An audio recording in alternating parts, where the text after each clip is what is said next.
جب ایران پر حملہ کیا تو ایران کا جو بادشاہ تھا کسرا، اس نے مذاکرات کے لیے بلایا. آپ جب تشریف لے گئے مذاکرات کے لیے تو اس محل کا جو دربان تھا اس نے جو آپ کی حالت دیکھی، سفر سے آئے ہوں گے، تھکے ہوئے ہوں گے، کپڑا میلا ویلا ہوگا، اور صحابہ کے کپڑے بھی ویسے ہوا کرتے تھے. تو اس نے دیکھا کہ یہ میلا کپڑا گندا سا، اس نے کہا کہ دیکھو ایسا ہے کہ اگر ملاقات کرنی ہے تو اس کپڑے میں نہ جاؤ، میں ایک کپڑا دیتا ہوں، اسے پہن لو اور اس کے بعد جانا. تو حضرت حذیفہ ابن یمان رضی اللہ عنہ نے کہا کہ سنو، اگر ملاقات کے لیے یہ شرط ہے کہ میں اس کا دیا ہوا کپڑا پہن کر جاؤں تب ملاقات ہوگی، مجھے ضرورت نہیں ہے. جاؤ، منع کر دو، میں جا رہا ہوں. میں جاؤں گا تو جس شکل و صورت میں آیا ہوں اسی طرح سے جاؤں گا. اسے ملاقات کرنی ہو تو کرے، میں تو مجھے ضرورت نہیں. دربان نے خبر بھجوا دیا. تو اندر سے خبر آئی کہ اچھا ٹھیک ہے، بھیجو ان کو. اسی درمیان ان کے ساتھ ایک اور صحابی تھے، ان کے ہاتھ میں جو تلوار تھی نا، تو تلوار کا جو مٹھا ہوتا ہے، جو پکڑنے کی جگہ ہوتی ہے، وہ کچھ ٹوٹی ہوئی تھی، تو اس پر کپڑے کا قطرن لپٹا ہوا تھا. وہ اس کو ٹھہر کر کے درست کرنے لگے.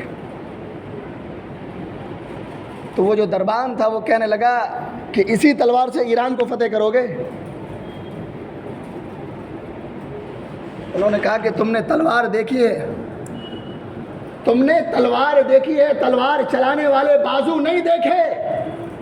جب بازو دیکھو گے تو پتہ چلے گا. تو اس نے کہا اچھا تو پھر بازو بھی دکھاؤ. انہوں نے کہا کہ منگا لو ڈھال، جو تمہارے پاس سب سے مضبوط ڈھال ہو، جو تلوار کی وار کو روکنے والا سب سے مضبوط اسلحہ، اسے لے آؤ، پھر بتاتا ہوں. وہ لے آیا. صحابی رسول نے کہا کہ اسے کوئی کسی ایسے آدمی کو دو جو مضبوط بھی ہو. وہ پکڑ کر کے کھڑا رہے، میں بتاتا ہوں کہ بازو کیسی ہے. ایک شخص پکڑ کر کھڑا ہوا، آپ نے ایک وار کیا اور اس ڈھال کے 2 ٹکڑے ہو گئے. جب یہ منظر دیکھا تو گھبرا گیا. اس نے اندر خبر بھیجوایا کہ عجیب مخلوق ہے، ہمارا دیا ہوا کپڑا نہیں پہنتی، تلوار ٹوٹی ہوئی ہے، لیکن وار ایسا ہے کہ ڈھال بھی توڑ دے. خبر آیا کہ بھیج دو اندر مذاکرات کے لیے. اندر جب گئے کھانا کھانے کے لیے، کھانا پیش کیا گیا. میز پر جب بیٹھے کھانا کھانے لگے تو کھانا کھاتے وقت ایک لقمہ گر گیا نیچے، اور نبی کریم صلی اللہ علیہ وسلم کی سنت یہ ہے کہ اگر کوئی لقمہ گر جائے تو اسے اٹھا کر کھا لو، کہ کیا پتا کس دانے میں، لقمے کے کس حصے میں اللہ نے برکت رکھی ہو. اس لیے اٹھا کر کھاؤ، میرے نبی کی یہ سنت ہے، یہ میرے نبی کا حکم ہے. وہ صحابی رسول جھکنے لگے لقمے کو اٹھانے کے لیے. حضرت حذیفہ ابن یمان رضی اللہ عنہ بغل میں کوئی تھے، انہوں نے کونی ماری کہ یہ کیا کر رہے ہو، یہ دنیا کی سپر طاقت ہے، اس کے سامنے تم گرا ہوا کھانا اٹھاؤ گے تو یہ کیا سمجھیں گے کہ کیسے ندیدہ قسم کے لوگ ہیں جن کو کھانا کبھی ملا نہیں. انہوں نے اسی وقت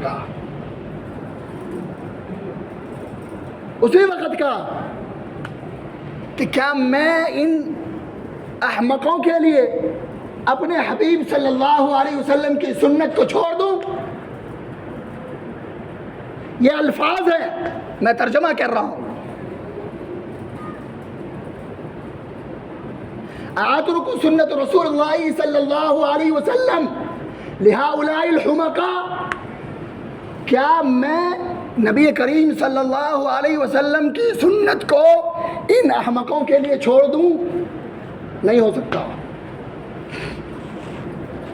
ہمارا کیا عمل ہے؟ ہمارا معمول کیا ہے؟ ہمارا ذاتی عمل، ذاتی معمول یہ ہے کہ ہم نے دشمنوں کو خوش کرنے کے لیے نبی کی سنت کو چھوڑا، نبی کے طریقے کو چھوڑا، اپنی شکل و صورت بدل لی، سب کچھ کر ڈالا انہیں خوش کرنے کے لیے، پھر بھی وہ خوش نہیں ہوئے ہم سے۔ پھر بھی ان کا جب دل چاہتا ہے وہ ہماری پٹائی کرتے ہیں، جہاں دل چاہے وہاں ٹھوکنے اور بجانے کے لیے تیار ہے۔ اور ہم ہیں کہ ہم انہیں خوش کرنے کے لیے ان کے طریقے کو کاپی کیے جا رہے ہیں کہ نہیں کسی طرح سے تم خوش ہو جاؤ۔ یاد رکھو، جس دن یہ ہمارا مزاج پھر سے بنے گا کہ ہم نے اپنے حبیب صلی اللہ علیہ وسلم اور رسول اللہ اور اللہ کو خوش کرنا ہے، یہ ناخوش ہوتے ہیں تو ہو، ہم نے اللہ اس کے رسول کو خوش کرنا ہے، تو پھر ساری دنیا تمہاری پاؤں میں پڑی ہوگی، یاد رکھنا۔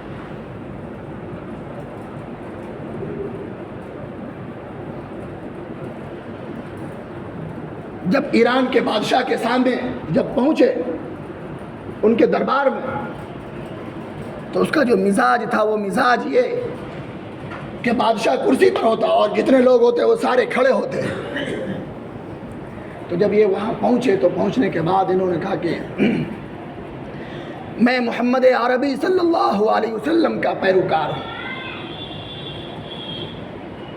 ہمیں یہ تعلیم دی گئی ہے کہ کوئی بڑا کوئی چھوٹا نہیں، سب برابر ہے، اگر بیٹھیں گے تو سارے، اگر کھڑے رہیں گے تو سارے، تو اگر ہم سے مذاکرات کرنی ہے تو پھر ہمارے لیے بھی کرسی منگواؤ یا پھر تم بھی کھڑے ہو جاؤ۔ اب جو کسرا تھا بادشاہ، اسے لگا کہ یار یہ تو ہمارے دربار میں اگر ہماری بے عزتی کرنے پہ تو ہے یہ۔ انہوں نے کہا کہ ایسا کرو، مٹی کا ٹوکرا لاؤ۔ مٹی کا ٹوکرا منگوایا اور کہا کہ ان کے سر پہ رکھ دو اور انہیں واپس کرو یہاں سے، مجھے بات نہیں کرنی۔ وہ دونوں بزرگ وہاں سے نکلے، جب نکلنے لگے تو ایک لفظ کہا کہ سنو، تم نے ایران کی مٹی مجھے خود سے اپنے ہاتھ میں دی ہے، اب میں جا رہا ہوں، بس اتنی سی بات کہی اور چل پڑے۔ اب ایرانی جو لوگ تھے وہ بڑے وہمی اور توہمات قسم کے لوگ، جب یہ بات سنی تو ان کو لگا کہ یار یہ تو بدفعل والی بات ہوگی کہ ہم نے اپنی مٹی خود ہی دے دی ان کو۔ انہوں نے اپنے آدمی کو بھیجا کہ جاؤ ان کو پکڑو، مٹی لے کر آؤ۔ اب وہ کہاں آنے والے تھے؟ تو بہرحال جو بات میں عرض کر رہا تھا، یہ جو مہینہ ہے جس مہینے میں ہم آپ صلی اللہ علیہ وسلم کی سیرت کا ذکر کرتے ہیں، نبی کریم صلی اللہ علیہ وسلم اس لیے نہیں آئے کہ ہم سال میں ایک دن آپ کا ذکر کریں اور پھر پورے سال اپنی مرضی کے مطابق زندگی گزاریں، اس لیے نہیں آئے، اس لیے آئے کہ ہم پوری زندگی کو آپ صلی اللہ علیہ وسلم کی زندگی کے مطابق بنا لیں، اپنی پوری زندگی کو کیسا بنانا ہے وہ آپ کو کاپی کرنے والے بن جائیں۔ جس دن ہم یہ کرنے والے بن جائیں گے تو پھر سے ہمارے لیے وہی عزتیں ہوگی اور ہمارے لیے وہی سارے پروٹوکول ہوں گے جو ہم سے پہلے کسی کے پاس تھی۔ اللہ تعالیٰ